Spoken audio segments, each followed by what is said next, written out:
stuff of dreams. I can imagine there's a lot of emotion in you right now. What are your first thoughts? Firstly, I want to thank Jesus because I couldn't do this on my own. I know He carried me through today. I want to thank my mom, my dad, my coach, and every single person who just believed in me throughout this time.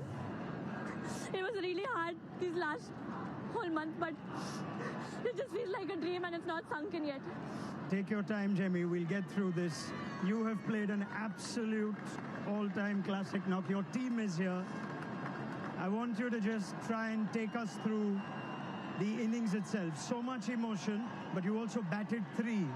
At what point were you told you're going to be batting 3 to process that, the emotion of the stage?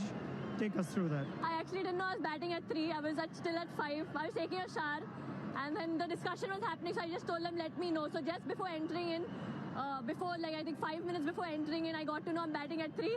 But I didn't think about me. It was not for me to prove a point. It was just for me to win this match for India because we've always lost in crunch situations, and I just wanted to be there till the end to take us through.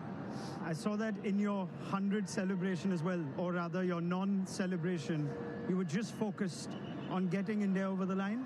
Yeah, today was not about my 50 or my 100. Today was about making India win.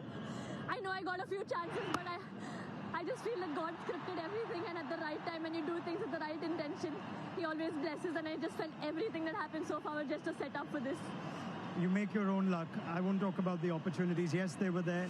But take us through the emotion of what you've just said. It is your first World Cup, but it's not been an easy World Cup. In and out of the side, back at number 3 today, a different balance as well. How did you deal with all those emotions and what came out today? Yeah, firstly, last year I was dropped from this World Cup. This year I came in, I thought, okay, I'll try, and I was in good form, let's take it more. But things back to back just kept happening, and I couldn't control anything. I had such amazing people around me who believed in me. I've almost cried every day throughout this tour. I was not doing well mentally, going through a lot of anxiety. Then being dropped was another challenge for me. But I think all I had to do was show up, and God just took everything, care of everything. You're so brave, and you're an inspiration for just speaking about it so openly, Jamie.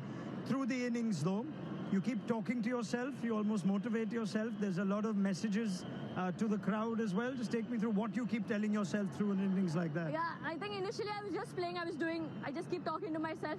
But towards the end, I was just quoting one scripture from the Bible because I had lost energy. I was very tired. I was drained. But one scripture that says, just stand still and God will fight for you. And that's what I did. I just stood there and He fought for me. Can you, I know it's only been a few minutes, but can you try and put to words what you felt when that winning moment